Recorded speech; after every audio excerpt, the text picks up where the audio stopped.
우리에게 주시는 하나님 말씀은 출애굽기 5장 1절에서 3절까지의 말씀입니다. 출애굽기 5장 1절에서 3절까지의 말씀, 우리 함께 봉독하도록 하겠습니다. 그 후에 모세와 아론이 바로에게 가서 이르되 이스라엘의 하나님 여호와께서 이렇게 말씀하시기를 내 백성을 보내라. 그러면 그들이 광야에서 내 앞에 절기를 지킬 것이니라 하셨나이다. 바로가 이르되 여호와여 누구이기에 내가 그의 목소리를 듣고 이스라엘을 보내겠느냐. 나는 여호와를 알지 못하니 이스라엘을 보내지 아니하리라. 그들이 이르되 시브리인의 하나님이 우리에게 나타나셨은즉 우리가 광야로 사흘 일쯤 가서 우리 하나님 여호와께 제사를 드리려 하오니 가도록 허락하소서. 여호와께서 전염병이나 칼로 우리를 치실까 두려워하나이다. 아멘. 세계 제2차 대전이 발발했을 때였습니다. 영국 국민들은 극도로 혼란과 절망 속에 빠지게 되었다고 합니다. 사람들은 매우 당황하였고 예측할 수 없는 내일에 대한 어떤 불안으로 허둥대고 있었습니다. 그나마 다행이었던 것은 그들에게는 국민들이 믿을 수 있는 2명의 지도자가 있었다고 하는 것입니다. 한 사람은 우리가 잘 알고 있는 영국의 수상이었던 윈스턴 처칠이었고, 다른 한 사람은 존경받는 지도자 윌리엄 템플 주경이었습니다. 이 전쟁이 시작되자 영국의 여왕은 이 두 사람들에게 전 국민을 상대로 라디오에서 연설을 의뢰했습니다.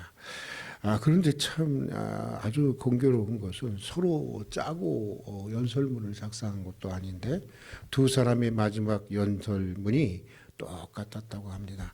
처칠 경도 그렇고 윌리엄 템플 주교도 마지막 부분에서는 이런 얘기를 똑같이 했다는 것입니다. 여러분, 지금이야말로 우리가 하나님을 바라볼 때입니다. 우리가 무엇보다 먼저 할 일이 있다면 그것은 전능하신 하나님께 나아가 예배하는 일입니다. 우리 모두 경건히 무릎을 꿇어 전능하신 하나님을 바라봅시다.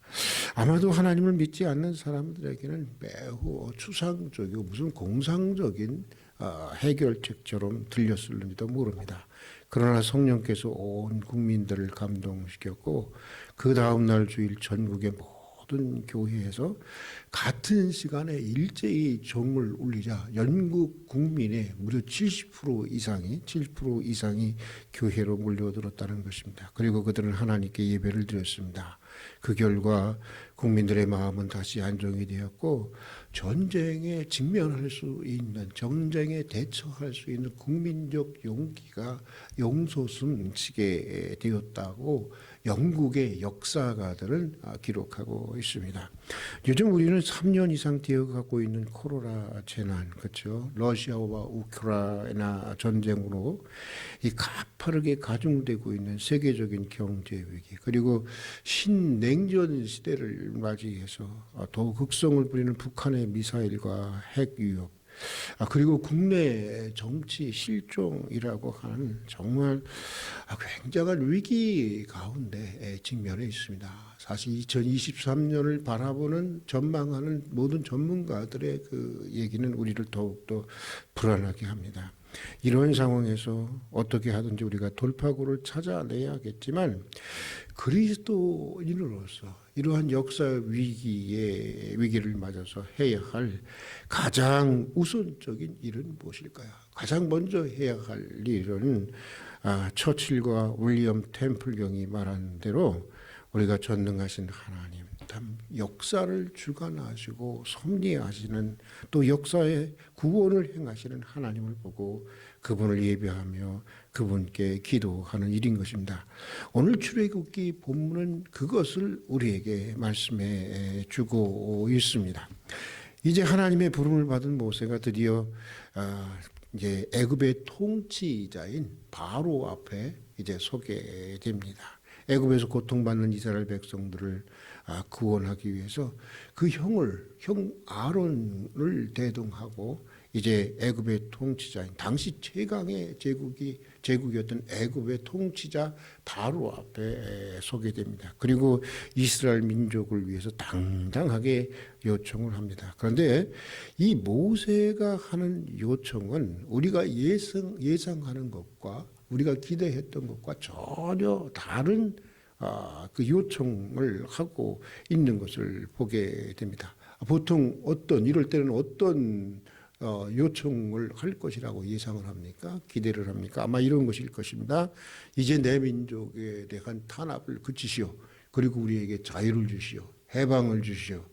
이런 정치적인 메시지, 정치적인 요구를 할 것이라고 생각을 할 수 있습니다. 그러나 모세의 요청은 그런 것이 아니었습니다. 모세의 메시지는 광야로 나아가서 절기를 지키며 우리로 하여금 하나님께 예배를 하게 해달라는 것이었습니다. 하나님을 예배하는 것만이 민족과 역사의 운명을 바꿀 수 있는 가장 우선적으로 해야 할 일이고 그것이 가장 확실한 길이라고 하는 것을 믿었기 때문이었습니다. 모든 하나님의 은총은 예배를 통해서 오는 것이고 그러게 참된 예배야말로 우리를 어둠의 세력으로부터 자유롭게 해줄 뿐만 아니라 살아계신 하나님의 놀라운 능력을 가져다 준다고 하는 것을 알고 있었기 때문이었습니다. 여러분 이런 이야기가 있습니다. 한 젊은이가 밝은 가로등 밑에서 무엇인가를 찾고 있어요.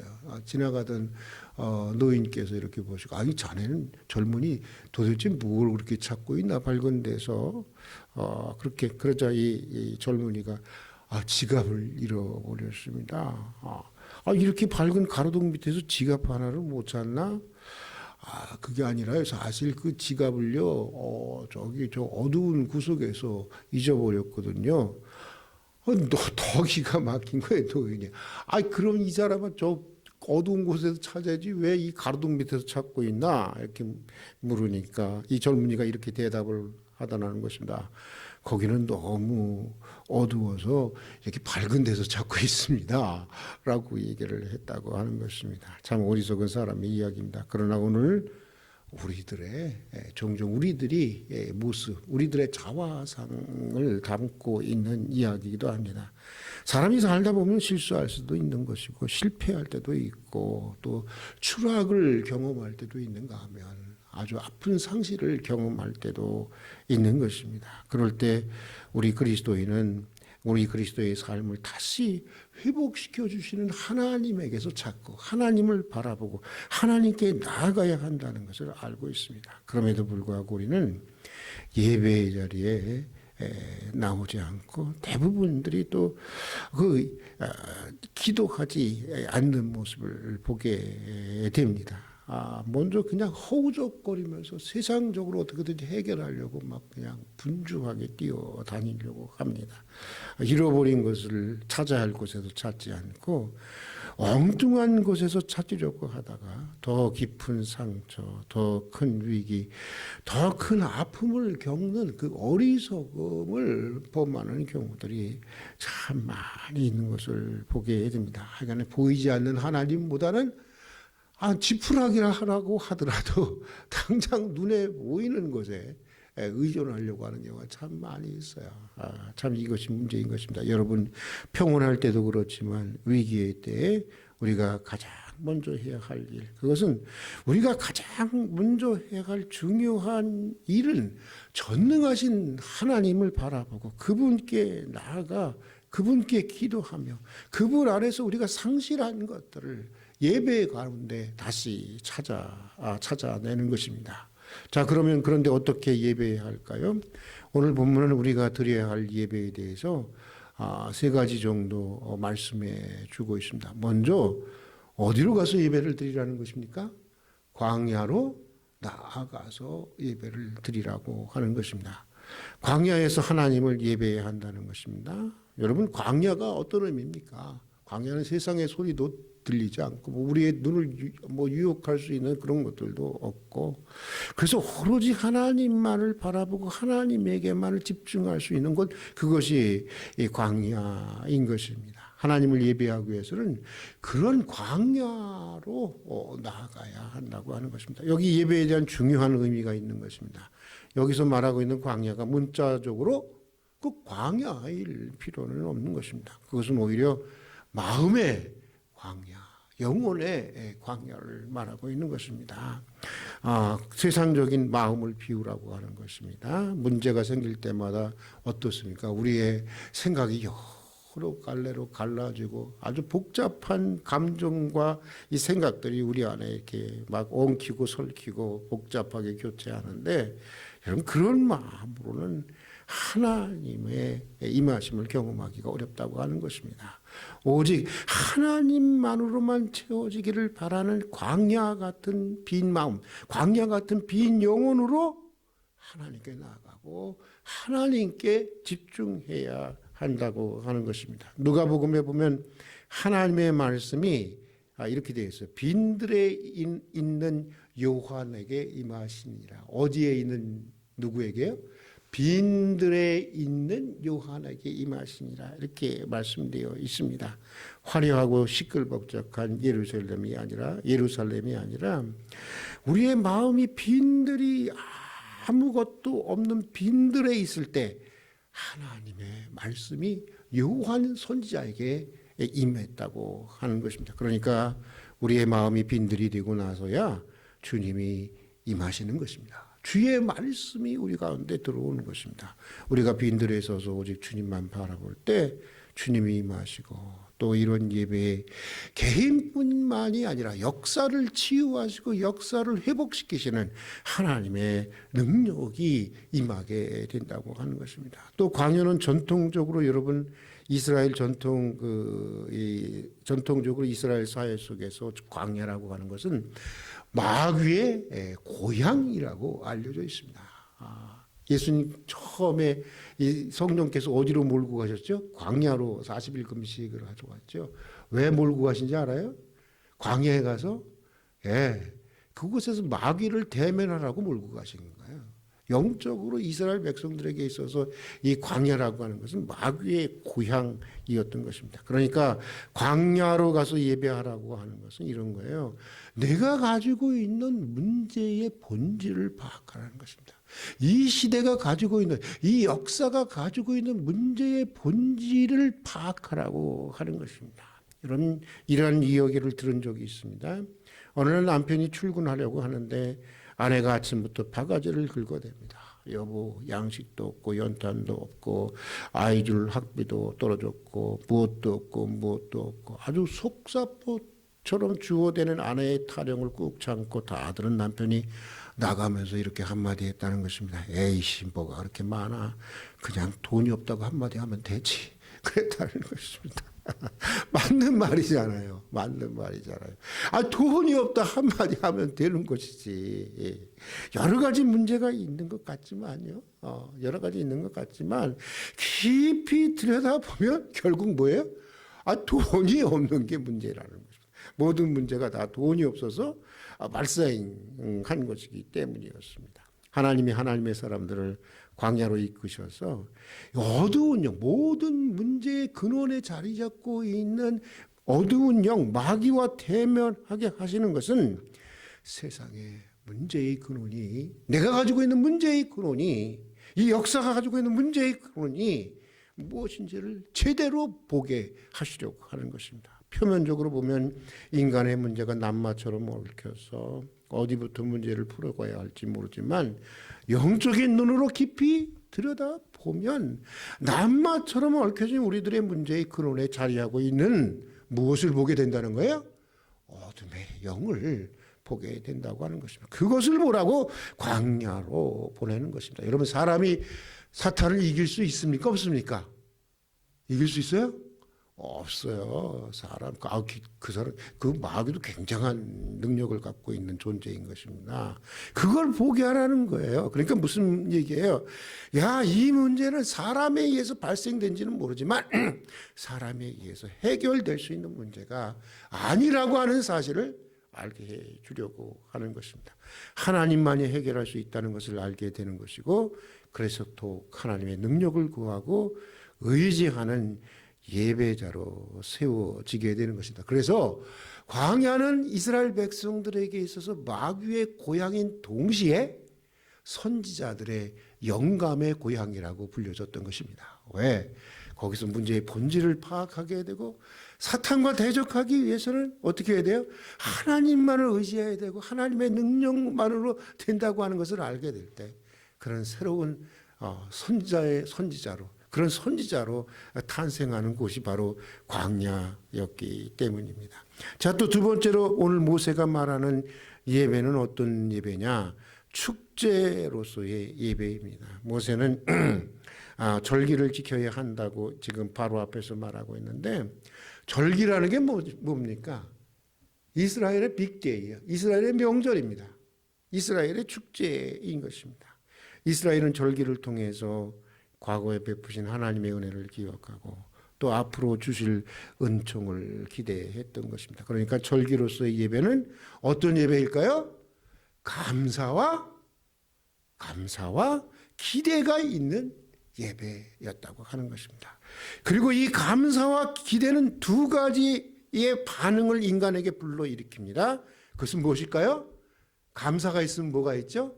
하나는 기쁨이고 또 하나는 찬양입니다. 그래서 예배는 축제가 되는 것입니다. 여러분, 예배는 감사이고 예배는 기대인 것입니다. 그리고 예배는 하나님을 기뻐하고 하나님을 높이고 하나님을 찬양하는 축제여야 하는 것입니다. 물론 걱정거리도 있습니다. 염려도 있습니다.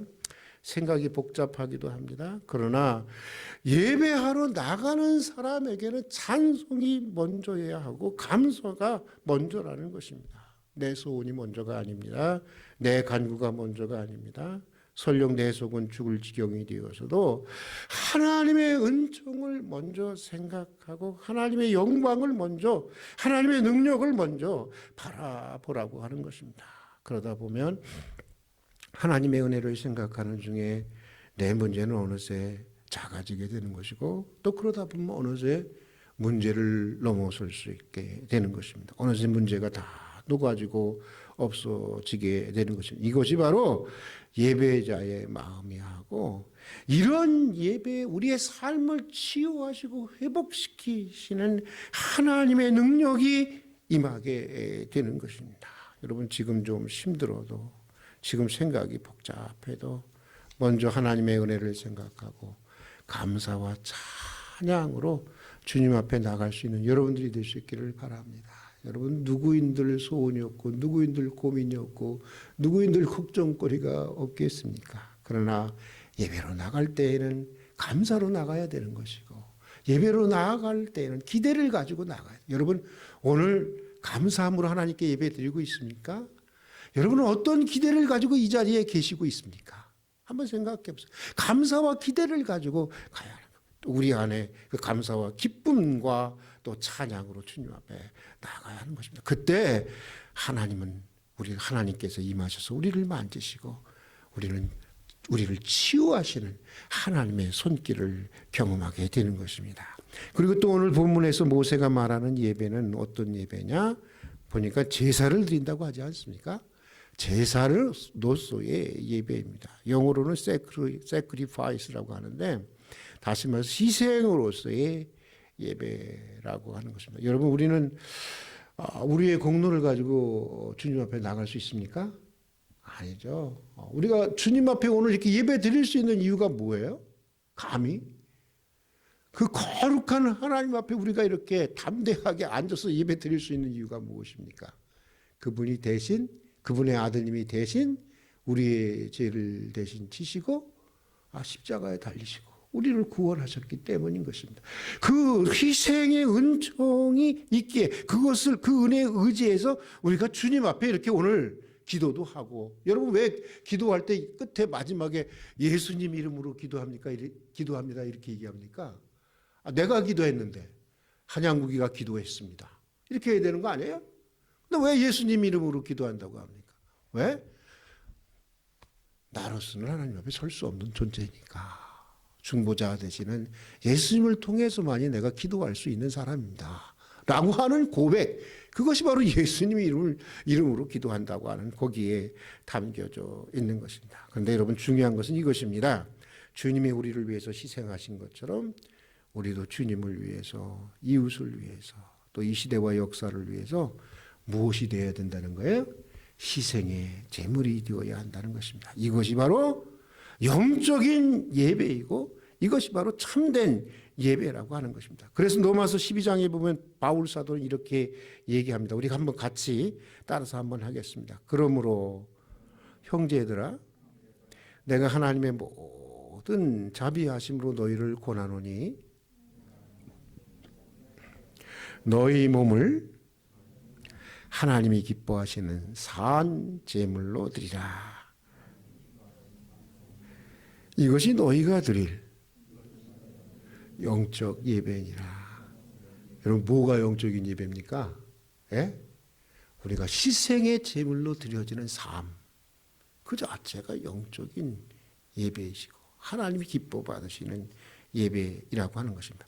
이것이 참된 예배라는 것입니다. 이런 예배를 통해서 하나님의 능력이 임하게 되는 것이고 또 우리의 개인의 문제와 역사를 치유하시는 하나님의 놀라운 은혜를 체험하게 되는 것입니다. 여러분 크리스마스라고 하는 게 뭐예요?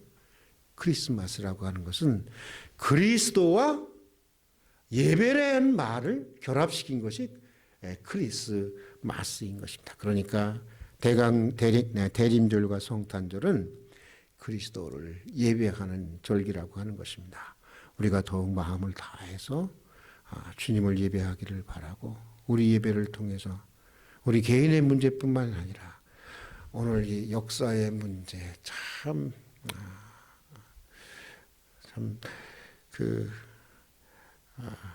위기의 이 역사의 문제가 치유되고 회복되는 그런 원총의 역사가 나타날 수 있기를 주의 이름으로 축복합니다. 함께 기도하겠습니다.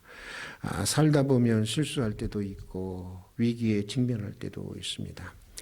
추락을 경험할 때가 있는가 하면 상실의 쓴맛을 맛보아야 할 때도 있습니다. 그럴 때 우리는 다시 회복시켜 주시는 하나님을 바라보고 하나님께 나아가야 한다는 것을 알고 있으면서도 그럼에도 불구하고 낙심한 마음의 탓인지 아니면 될 대로 되라는 그런 마음 때문인지 오히려 더 예배의 자리에 오지 않고 기도하지 않을 때가 종종 있습니다. 잃어버린 것을 찾아야 할 곳에서 찾지 않고 엉뚱한 곳에서 찾으려 하다가 더 깊은 상처, 더 큰 위기, 더 큰 아픔을 겪는 그런 어리석음을 범하곤 합니다. 평소에도 그렇지만 위기의 때에 무엇보다도 먼저 전능하신 하나님을 바라보며 하나님에게 나아가 예배하는 믿음의 사람들이 되게 해 주시옵소서. 개인의 문제뿐만 아니라 역사를 치유하는 참된 예배자들로 세워 주시옵소서. 예수님 이름으로 기도드립니다. 아멘.